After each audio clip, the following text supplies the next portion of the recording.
Hello everyone, welcome to SG academy. अगर हमारे videos आपको हेल्प कर रहे हैं तो लाइक व शेयर करें तथा चैनल को सब्सक्राइब करें। अपडेट्स जानने के लिए बेल बटन को प्रेस करें।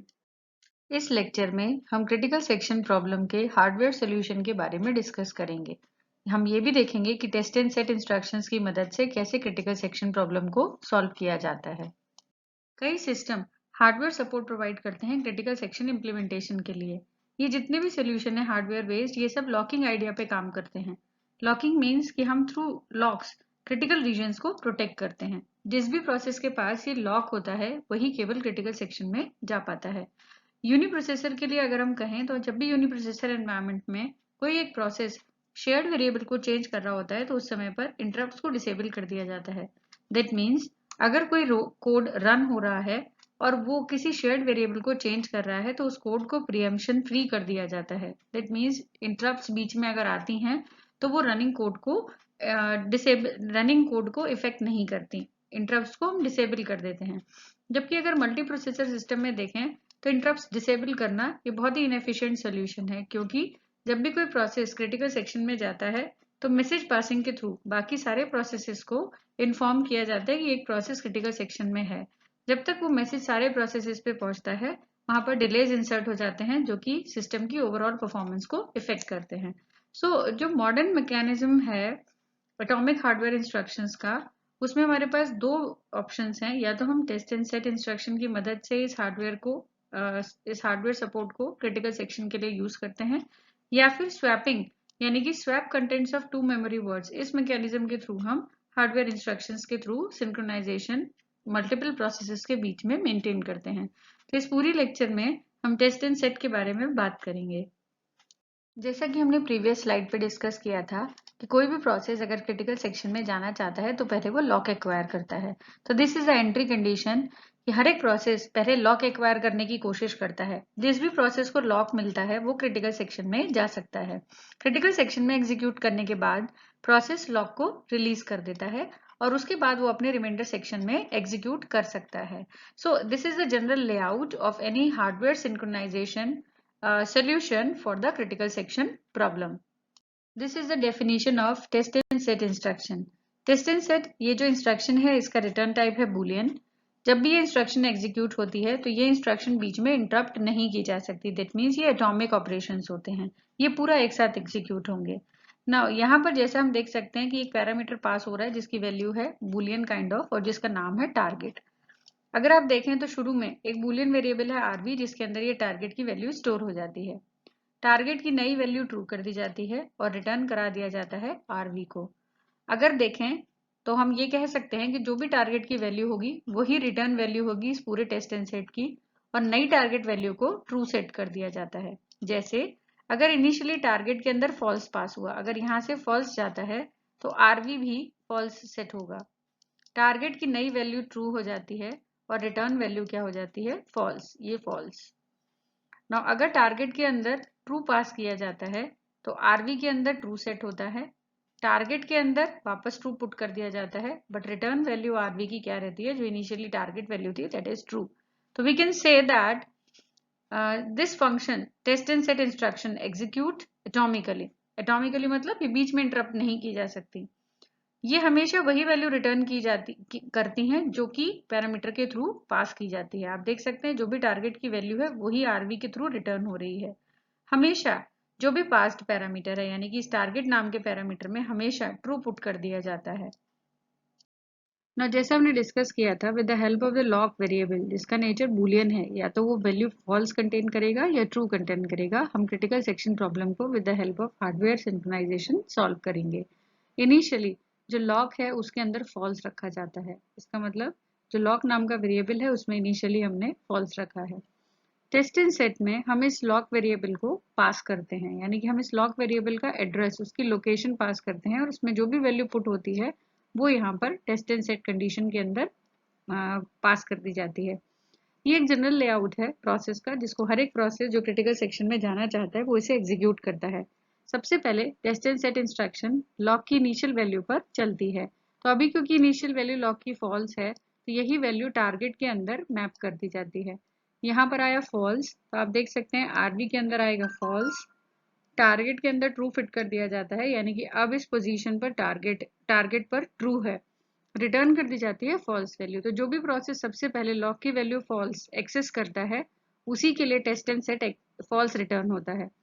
अगर ये कंडीशन टेस्ट एंड सेट की ट्रू रहती है तब ये प्रोसेस कुछ नहीं करेगा, क्योंकि ये सेमीकोलन एग्जीक्यूट होता है। अगर टेस्ट एंड सेट की वैल्यू फॉल्स, जैसा कि इस केस में है जब इनिशियली लॉक के अंदर फॉल्स रखा गया था, तब इस वाइल लूप से बाहर आके प्रोसेस क्रिटिकल सेक्शन को एग्जीक्यूट करता है और क्रिटिकल सेक्शन से बाहर आके वापस लॉक की वैल्यू में फॉल्स पुट कर देता है। उसके बाद वो अपना रिमाइंडर सेक्शन एग्जीक्यूट करता है। तो अगर हम यहाँ देखें तो टारगेट अब इसी मोमेंट पे अगर कोई और प्रोसेस लॉक को एक्सेस करता है with the help of test and set condition, वो भी इसी वाइल को स्टेटमेंट को एग्जीक्यूट करेगा। तो उस मोमेंट पे यहाँ टारगेट के अंदर जो लॉक की वैल्यू एक्सेस होगी वो अब क्या एक्सेस होगी? ट्रू, क्योंकि अब इस पोजीशन पे ट्रू लिखा है। आरवी के अंदर जो वैल्यू आएगी वो कैसी आएगी? ट्रू। टारगेट में क्या पुट होगा? ट्रू। और रिटर्न आरवी का मतलब है रिटर्न क्या होगी? Value true. इसका मतलब बाकी जितने भी प्रोसेस, जब तक ये प्रोसेस क्रिटिकल सेक्शन में है, पहला प्रोसेस जिसने लॉक को इनिशियली फॉल्स पुट किया था, बाकी सारे प्रोसेस तब तक रुके रहेंगे जब तक ये प्रोसेस क्रिटिकल सेक्शन से बाहर आके लॉक के अंदर वापस फॉल्स नहीं पुट कर देता। तभी किसी दूसरे प्रोसेस के लिए टेस्ट एंड सेट का रिजल्ट फॉल्स हो सकता है, अदरवाइज बाकी सभी प्रोसेसेस के लिए टेस्ट एंड सेट ट्रू रहेगा। लॉक की मदद से पिछले स्लाइड पे हमने देखा कि हम लॉक वेरिएबल की मदद से टेस्ट एंड सेट इंस्ट्रक्शन में उसकी वैल्यू को पास करके म्यूचुअल एक्सक्लूजन मेंटेन करते हैं, जो कि पहली कंडीशन है क्रिटिकल सेक्शन प्रॉब्लम की। But what about the bounded wait condition? यहाँ हमने कुछ भी नहीं देखा कि किस तरीके से एक प्रोसेस के बाद दूसरे प्रोसेस का टर्न कितनी देर बाद आएगा। That means there is no guarantee to ensure the bounded wait condition of the critical section problem. So हमने कोड को थोड़ा रिराइट किया और उसमें कुछ चेंजेस किए और ये नया कोड हमने लिखा with the help of test and set condition. यहाँ पर हमने एक बुलियन एरे ली है जिसका नाम है वेटिंग, जिसके अंदर हर एक प्रोसेस अपने लिए ट्रू या फॉल्स फिट करता है, और एक दूसरा वेरिएबल जो हमने पहले से यूज कर रखा है लॉक, जो कि बुलियन है। इनिशियली ये फॉल्स है और वेटिंग एरे में भी इनिशियली फॉल्स रखा है। जब भी कोई प्रोसेस क्रिटिकल सेक्शन चाहता है तो अपना वेटिंग वो सबसे पहले ट्रू करता है। दैट मीन्स वो अपनी विश बताता है, जैसा अब से पहले भी हमने कई एल्गोज में देखा है। एक नया कीवर्ड यहाँ हमने यूज किया है जिसका वेरिएबल का नाम है की को इनिशियली सब लोग ट्रू रखते हैं ना। यहाँ पर इस वाइल पर डिपेंड करता है कि प्रोसेस क्रिटिकल सेक्शन में जाएगा या नहीं। कोई भी प्रोसेस क्रिटिकल सेक्शन में तब जाता है जब इस पूरे वाइल का स्टेटमेंट फॉल्स रिटर्न हो। फॉल्स मतलब क्योंकि यहाँ एंड लगा है तो या तो ये वाइल तब बाहर निकलेंगे हम, या तो ये वेटिंग ऑफ आई फॉल्स हो या फिर की वैल्यू फॉल्स रिटर्न हो।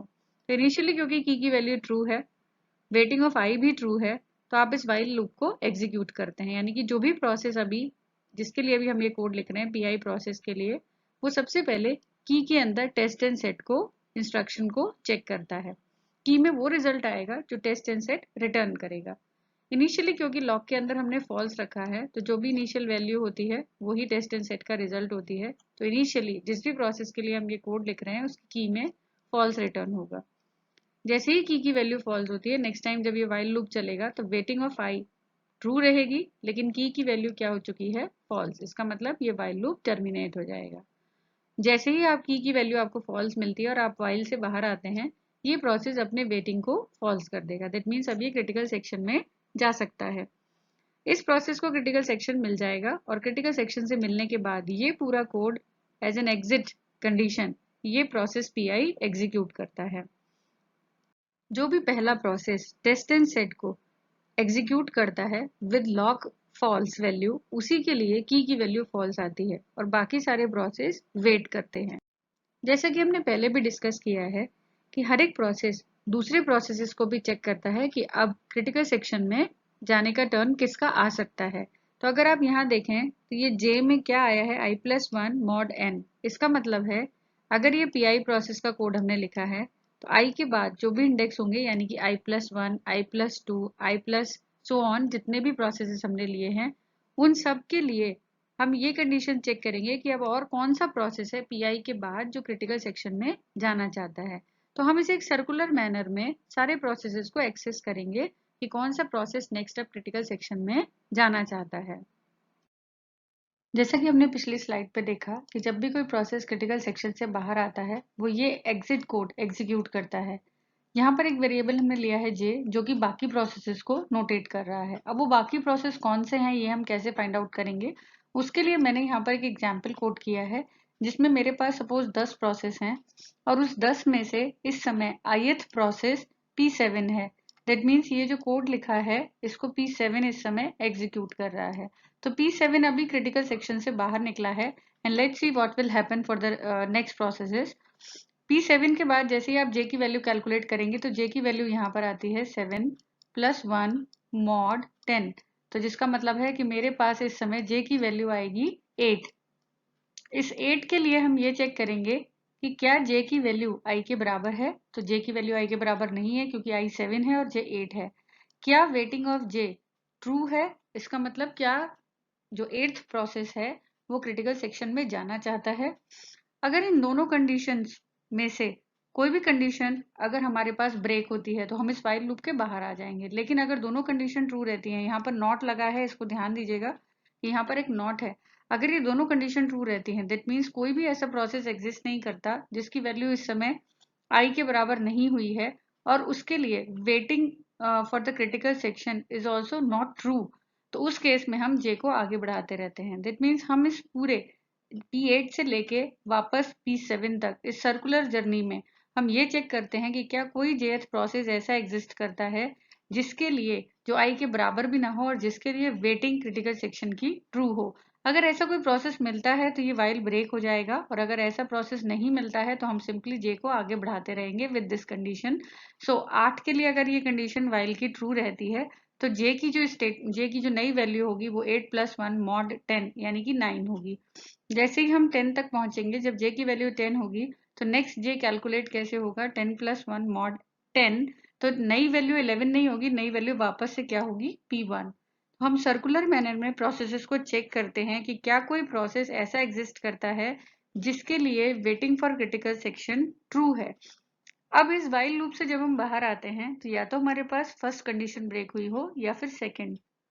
अगर पहली कंडीशन ब्रेक होती है इसका मतलब हम इस पूरी सर्कुलर जर्नी में वापस से P7 तक पहुंच गए हैं और हमें कोई प्रोसेस ऐसा नहीं मिला जो क्रिटिकल सेक्शन के लिए वेट कर रहा हो। तो उस कंडीशन में PI प्रोसेस, इस केस में P7 प्रोसेस, लॉक को रिटर्न कर देता है, जिससे जब इन प्रोसेसेस में से कोई आगे फर्दर क्रिटिकल सेक्शन की रिक्वायरमेंट प्लेस करे तो ये लॉक उसको फ्री मिले, वो प्रोसेस लॉक एक्वायर कर सके। बट अगर हम इस कंडीशन की वजह से बाहर आते हैं दैट मीन्स एक ऐसा प्रोसेस मिला jth प्रोसेस जिसके लिए वेटिंग क्रिटिकल सेक्शन की ट्रू है, यानी कि इस पूरे स्टेटमेंट का अगर नॉट लगा है यहाँ पर, ये ध्यान दीजिएगा, इस पूरे स्टेटमेंट का रिजल्ट अगर फॉल्स आता है वो तभी आएगा जब किसी प्रोसेस ने वेटिंग क्रिटिकल सेक्शन की ट्रू कर रखी हो। तो आप अगर यहाँ देखें तो हमने क्या किया, सिंपली जो प्रोसेस वेट कर रहा है क्रिटिकल सेक्शन के लिए उसके लिए हम उसकी वेटिंग को अब फॉल्स पुट कर देते हैं। Then what will happen, what will be the effect of putting this value as false। अगर आप देखें तो P8, लेट्स से कि P8 है जो क्रिटिकल सेक्शन में जाना चाहता है। तो जब J के लिए J ने इसे चेक किया, जब J की वैल्यू 8 थी तो आपको इसकी वेटिंग सपोज ट्रू मिली। तो अगर ऐसा ही कोड P8 भी एग्जीक्यूट कर रहा हो तो हम देखते हैं क्या होगा। वेटिंग ऑफ 8 ट्रू है, की भी इसने ट्रू की है। ये वाइल स्टेटमेंट में क्या होगा, ये दोनों वैल्यूज अभी ट्रू हैं तो ये तब तक इस वाइल पे अटका रहेगा जब तक P7 क्रिटिकल सेक्शन से बाहर निकल के इसका वेटिंग फॉल्स नहीं कर देता। यानी कि वेटिंग ऑफ P8 जब तक फॉल्स नहीं होगा तब तक P8 प्रोसेस इसी वाइल स्टेटमेंट को एग्जीक्यूट करता रहेगा और बार बार की वैल्यू को चेक करता रहेगा। ना तो की फॉल्स होगी क्योंकि लॉक रिटर्न नहीं हुआ है, ना ही वेटिंग में अभी तक फॉल्स आया क्योंकि क्रिटिकल सेक्शन में P7 है। तो जब तक P7 क्रिटिकल सेक्शन से निकल के वेटिंग ऑफ J को फॉल्स नहीं कर देता तब तक हमारा P8 प्रोसेस इसी वाइल स्टेटमेंट को एग्जीक्यूट करता रहता है। जैसे ही P8 को यहाँ पर फॉल्स मिलता है, ये वाइल स्टेटमेंट ब्रेक हो जाता है, P8 की वैल्यू को फॉल्स पुट करके हम ये शो कर देते हैं कि अब वो क्रिटिकल सेक्शन में जा सकता है। तो P8 क्रिटिकल सेक्शन में एंटर कर जाता है। तो हम ये कह सकते हैं कि जब मेरे पास P7 का एग्जीक्यूशन चल रहा था क्रिटिकल सेक्शन में और सपोज कोई और प्रोसेस क्रिटिकल सेक्शन की डिमांड पुट करता है तो एट मैक्स n-1 टर्न्स के बाद एक नेक्स्ट प्रोसेस क्रिटिकल सेक्शन में जा सकता है। दैट मीन्स अगर P7 के बाद P6 की रिक्वायरमेंट आती है क्रिटिकल सेक्शन की तो आप यहाँ से स्टार्ट करेंगे P8, P9, P10, 3 ये हो गए, उसके बाद 4, 5, 6, 7, 8, 9, 9 टर्न पर यानी कि n-1 यानी कि 10-1 9 टर्न के बाद P6 क्रिटिकल सेक्शन में श्योरली चला जाएगा. By this way we can ensure the bounded wait requirement and critical section problem through this test and set instruction. जैसा कि हमने पिछले कोड में देखा कि जब भी कोई प्रोसेस क्रिटिकल सेक्शन से बाहर आता है वो किसी दूसरे प्रोसेस के लिए वेटिंग ऑफ जे को फॉल्स कर देता है. दैट मीन्स केवल एक प्रोसेस के क्रिटिकल सेक्शन से बाहर आने के बाद ही किसी दूसरे प्रोसेस के लिए एक ही बार वेटिंग कंडीशन फॉल्स सेट हो सकती है. तो इसका मतलब हम ये कह सकते हैं कि केवल एक ही वेटिंग फॉल्स सेट होगी किसी और प्रोसेस के लिए. इस तरीके से हम म्यूचुअल एक्सक्लूजन कंडीशन को मेट करते हैं. Now what about the progress condition. जैसा कि हम जानते हैं कि जब भी कोई प्रोसेस क्रिटिकल सेक्शन से बाहर निकलता है तो J इक्वल टू आई होने पर या तो वो लॉक की वैल्यू को फॉल्स कर देता है या फिर वो वेटिंग ऑफ J को फॉल्स कर देता है. ये दोनों ही कंडीशन होने पर कोई और प्रोसेस जिसके लिए अब लॉक फ्री है, अगर कोई और प्रोसेस आता है और लॉक की डिमांड करता है तो वो प्रोसेस क्रिटिकल सेक्शन में जा सकता है. That means progress is met. Now next is अगर एग्जिस्टिंग कंडीशन में जो अभी प्रेजेंट सिनेरियो जिसमें एक प्रोसेस क्रिटिकल सेक्शन के बाहर आ रहा है और बाकी सब वेट कर रहे हैं, उस केस में आप देख सकते हैं कि waiting of any process can be set as false. इसका मतलब ये वाइल कंडीशन या तो की वैल्यू लॉक की वैल्यू फॉल्स होने से ब्रेक हो जाएगी या फिर किसी और प्रोसेस की वेटिंग फॉल्स रखने से ब्रेक हो जाएगी. तो इस केस में दोनों ही केसेस में हम ये कह सकते हैं कि जब भी कोई प्रोसेस क्रिटिकल सेक्शन से बाहर आता है तो या तो वो लॉक रिलीज कर देता है या फिर वो किसी और प्रोसेस की वेटिंग को फॉल्स कर देता है, यानी कि वो किसी और प्रोसेस को टर्न दे रहा है by using this two variables waiting and the lock variable. तो इस तरह से हम कह सकते हैं कि दूसरे प्रोसेसेस का टर्न टाइम टू टाइम आता रहेगा और प्रोग्रेस कंडीशन जिसका जैसे कि हम जानते हैं कि जिसको भी क्रिटिकल सेक्शन चाहिए उसको मिलती रहेगी. But unfortunately for the hardware designers, implementing the atomic test and set instruction on multiprocessor, it's not an easy task. So that's why we'll move on to semaphores. So in the next lecture, we'll discuss the semaphores.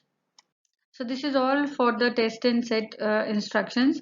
In the next lecture, we'll discuss the semaphores and some related problems which are very important from exam point of view. For any query, you can write on shorty13@gmail.com. And if you feel this video is helpful for you, please like and share the video and subscribe our channel. Thank you. Stay blessed.